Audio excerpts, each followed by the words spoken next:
bursted down by RRQ if the fight goes with Atlas's engage. BTR needs a response towards the engage. A Kufra perhaps for Key, but I think Cho might work better. Cho Right. jungle, perhaps? A hero that's survivable, that's a bit tanky, and can provide a lot of cut control to deny that engage. That fits the bill, but they go for the Amon, so hang on. Is this a Paquito? No, hang on. Paquito side. Paquito Amon XP. will play in the jungler position, and there you go. The composition for both of the teams. What do you think? I was expecting the Cho to be picked up here in the jungle, going up against the Lancelot. You need something to really lock him down, and right now I don't feel like they have anything to really lock him down, Rashi. Right, Lancelot will have a lot of an easier time just diving towards the members of Bigatron. But on the other hand, though, he can get silenced. He is on the Natalia, and he is up against a quote-unquote squishier jungler. We did think that RRQ, well, I thought that RRQ was going to go for a fighter in the jungle, just to ensure that the Natalia has no role to play. But it will come down to execution here because there are targets available for Key to assassinate on that Natalia. Well, we have to wait and see. With that Amon pick, though, it adds more pressure to the pick-off. So, enough talk, ladies and gentlemen. Into the land of Dawn we go to witness the first game between RRQ and as well as Bigatron Alpha. Let's go. Let's see, ladies and gentlemen, right here as we enter the game.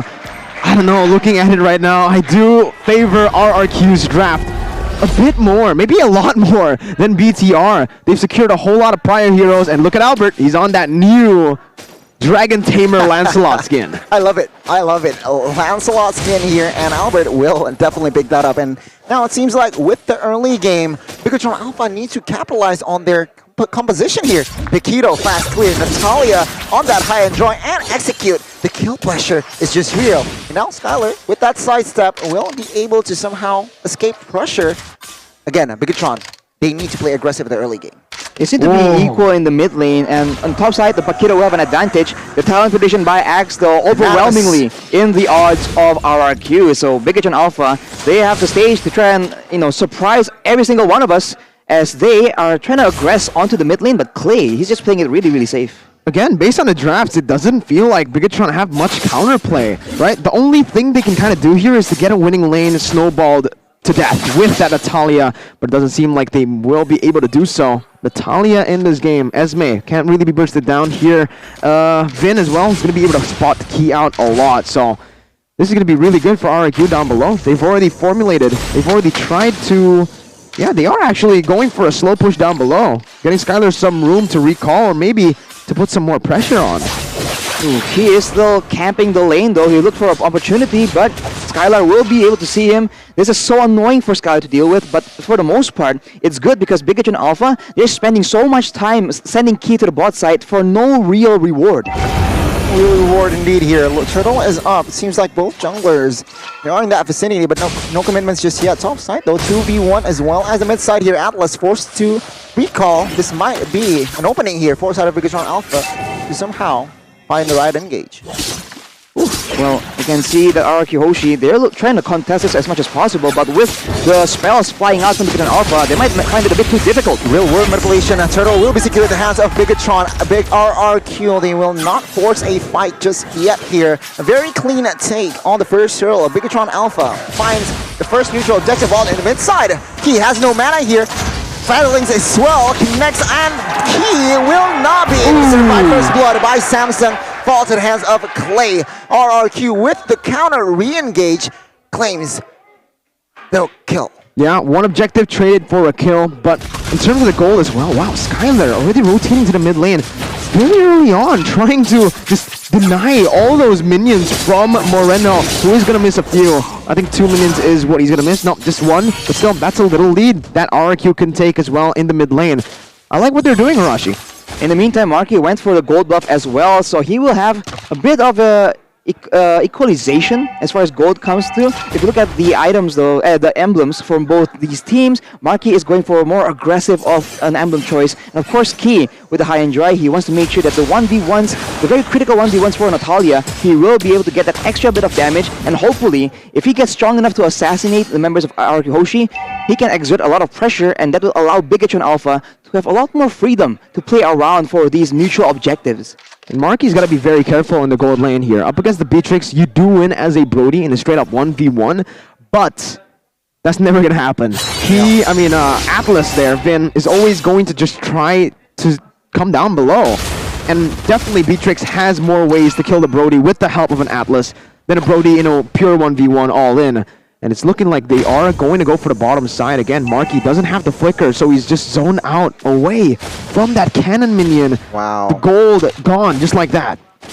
That's big, right? And Bigatron, they are somehow late in rotation because the fast clear heroes of Valentina as well as Atlas in the mid side. And take a look at Paquito. He is quite isolated here. He might be in trouble. So Rizzo staying in the offside region, perhaps too long, but no, RRQ will not commit on towards a kill. They will, though, commit on towards the turtle. Max Sorizo coming to the party, providing vision. Clay taking a lot of damage, forced to flicker away Albert and friends. They are trying to find a kill, but a fatal next onto Moreno here. Popped that swing to escape, but it seems like Moreno will escape. He will actually take Clay's life here, and Moreno baits back. And now it seems like Max will not go down as Vin actually, but the neutral objective will fall to the hands of RRQ. R7 has no sprint. He will definitely get taken down as Max finds the double top side. Wow, the opposite actually happened there. BTR, they were able to take the win in the team fight, and RRQ takes the objective,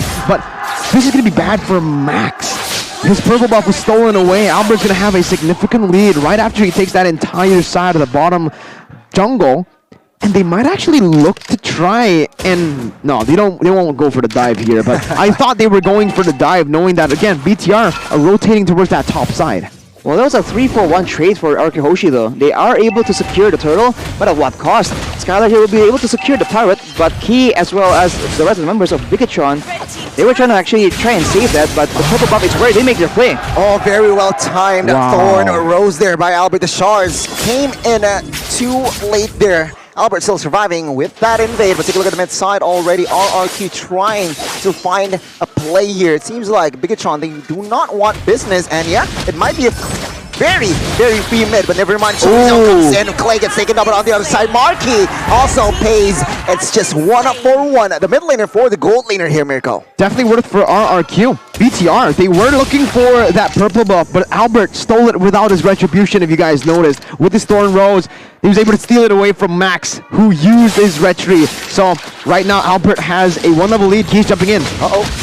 In a very awkward position, but Sorizo just knocks two members down, but the damage from Albert and as well as Beatrix is just too much. Max gets the killing spree, but it will be 1-for-1. A gold laner for a roamer. Bigatron Alpha responds back. Good trade so far by BTR, even though RRQ have been ahead in terms of that gold lead and ahead in terms of the rotation. Bigatron have reacted to every single play properly. Right, Bigatron have two assassins essentially, and they have members that can dive into RRQ Hoshi. So Skylar needs to be a lot more careful and maybe itemize a bit more defensively in the early game, because this is where he is the most vulnerable, and Bigatron Alpha will look to abuse that as much as possible. We've already seen traces of it in the early game, and now once it comes to these skirmishes, they are trying to do that yet again. Rotation, rotation, rotation. RRQ with that turtle securing the second neutral objective, the last one as well. But top side, Paquito, Chorizo, just freely there, taking the turret down. But take a look at the mid side. He gets the fatal lanes and he gets taken down as RRQ looks for a fight. But Chorizo jumps in from flank. He gets one. No, it will actually be Max taking the kill. 4 kills to his name already. And RRQ Hoshi, they are somehow losing in rotation. Sorizo exploiting Paquito top side very well. Sorizo is so fresh on the Paquito. He's always been able to find these crazy flanks in the game so far. From the first turtle fight to that one just there. But Sorizo might be caught now on that Paquito. Very mobile. So yeah, Sorizo's doing a lot for his team right now. And you can see, based on the gold as well, he is holding both a gold and XP lead compared to R7. But if you look at the gold lane, Skylar actually has this more gold than Marky. So Marky is still behind, but he has the Epic 4 already completed. Skylar though goes for the Hunter Strike instead, and the steel leg plates to make sure that he does not get bursted down again and again. But of course, later on in the fights, Max 4-0 right now with a lot of damage here. The Genius 1 and Shadow Twin Blade already completed. He can one-shot Skylar as well. So the problems have only just begun for Skylar. And it's pretty interesting to see that Marquis has gone for the Heptases to the Melphic Roar instead of a BOD first item. So again, they're really leaning on towards that crazy burst fight, Arashi. They want the fights to be as quick as possible. They do not want to go for those prolonged fights, but it does seem like they get the turret down below. Yeah, it seems like Skylar with that build with Chorizo, he is quite isolated in a very awkward position here. Pop that sprint, he escapes, but that was almost a blunder there by Chorizo. But then again, resets. Skylar has already BOD in his arsenal, so expect a lot of damage. Once again, Lord has spawned here. Key position himself in a position that can somehow give out information for side of Bigatron Alpha.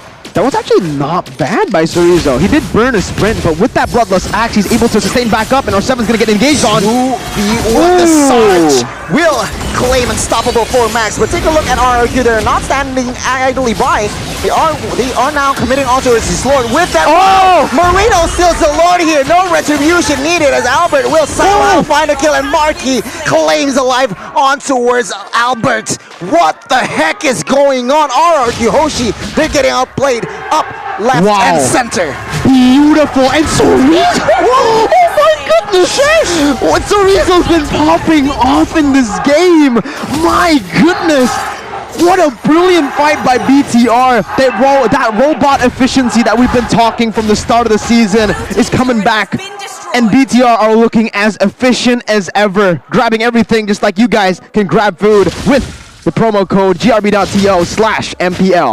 Wow, man, they are just playing it really quick with the rotations, and we have already mentioned this is one of the main strengths of Bigatron Alpha, being able to be at the right place at the right time faster than their opponents, and they are abusing it completely. That fight really almost went in the favor of RRQ, but they just, they are miscalculated. And right there, R7 gets taken out yet again. Too much burst damage from the side of Bigatron Alpha. R7 gets caught here. He has no sprint in his arsenal, so it's somehow hard for him to escape. Now, the mid side, the inner turret will be the target for side of Bigatron. Will they force a fight here? No, Bigatron will play this disciplinedly, just taking the turret and immediately backs away. Incredible value with the first lore. They're able to get so much control on the map. The pressure now is on Bigatron Alpha. Well, it's on RRQ from Bigatron Alpha. With all the lanes pushed in this much, they have full control of the enemy jungle. Exactly. Now Bigatron Alpha, they can attempt to actually play the macro game yet again and just out-rotate RRQ because they have more burst damage. If they catch members mid-rotation, off guard, Bigatron Alpha has the higher chance to just delete one of the members of RRQ Hoshi. And RRQ Hoshi, they don't have the same kind of threat. Wow, Skylar isn't nearly strong enough to make that kind of play happen. 3 winners truncheon, Arashi. 3 winners by Max, Moreno, and Brody. Marquis opted to go for the Wind of Nature here. Again, I do know it's to cancel out the Fatal Links, but 3 very early on for a marksman as well. What's significant from the items as well is Holy Crystal already added in the hands of Amon. So again, the damage power, the burst power is just more than enough to delete the member from side of RRQ. Meanwhile though, from side of RRQ, they also have items, especially for Scholar Arashi. Perhaps they are still seeking to turn this game around. RRQ is definitely looking for a chance to try and make something happen. If a big fight happens, right, and everyone gets comboed, that is where RRQ Hoshi will have an advantage. The AoE coming in from Skylar, from R7, there's just a lot more possibilities. But when they keep fighting for, while taking the Lord, while everything is messy, when Bigatron can get flanked by Key, by Chorizo, this is where Bigatron is the ones excelling. Because again and again, we have seen RRQ Hoshi, despite sticking together as 5, Skylar has been consistently able to be picked off by the members of Bigatron Alpha. And that's what's scary about this composition. The composition that not just me, all of us doubted on the caster desk. Look at this composition and look at how they're building. It's full burst. RRQ just needs to sustain a little bit longer in the team fights, but they haven't been able to because Bigatron have been playing the lanes really well with Chorizo. Notice how R7 has been caught 3 times. Again, it's all on the back of Chorizo playing the lane super well to just force R7 to come into the fray every single time.